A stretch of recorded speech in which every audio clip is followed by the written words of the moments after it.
Welcome to video 4. In the training, we have finished all the questions on the left side. Now I'm going to explain the right side and the notes at the bottom. So the numbers on the right side are what I call the base metric. These metrics are how I grade each player. And the goal is to get a baseline for the hitter and show the progression as they get better and continue with me. I show it to the parents, the players, and it gives me a place to see their improvement. So when you are grading each hitter, 5 is average. And I base my ratings based on the age bracket that they are in and what they look like. So the 9 options are balance, swing plane, extension, strike zone awareness, mechanics, bat speed, hand-eye coordination, consistency, and approach. And let's start with balance. As we know, balance is one of the most important parts of hitting. If the hitter is falling over on each swing, they will struggle big time in the game. So in that case, you want to give them a 1. If they are strong in their lower half and looking balanced, then they could be a 10.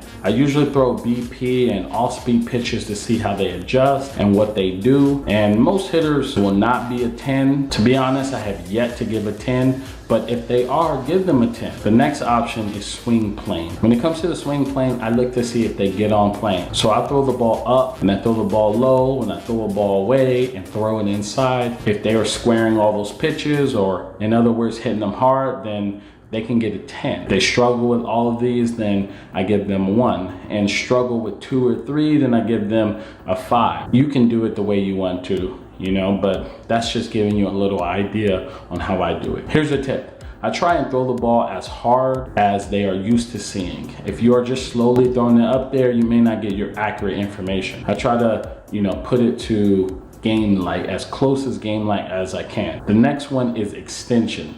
Now, after the swing plane, we talk about extension, and I look for, are they finishing their swing, or are they rolling over? I again throw pitches in, away, outside, inside, and middle. If they hit everything hard and the ball is on an upwards trajectory and they get extended, they get a 10. If they cut their swing off and roll over balls, then they get a 1. If they're hitting line drives 50-50, then they can get a 5. Here's a tip. I set up a camera and record them from the side.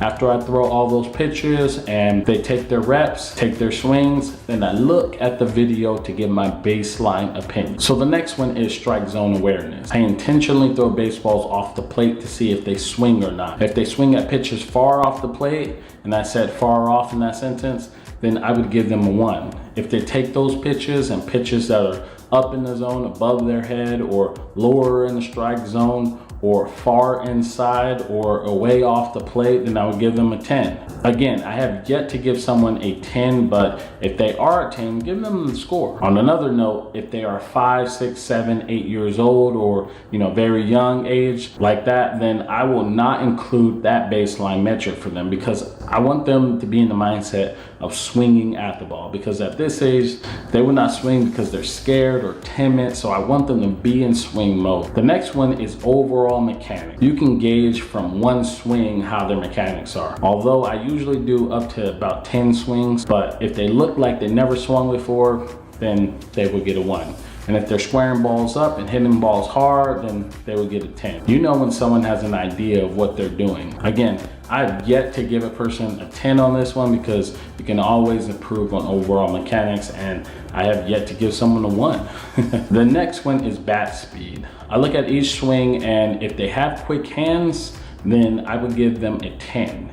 And if they have a slow swing, then they will get a 1. If you have a radar gun, you can use their exit velocity to gauge them, but I would just keep it simple. Your eyes will tell you if they have bat speed. And the way the ball jumps off the bat, you'll know. The next one is hand-eye coordination. When I look at their hand-eye coordination, I throw different pitches in different locations and see how well they can get to those pitches. If they get to all of them, then I give them a 10.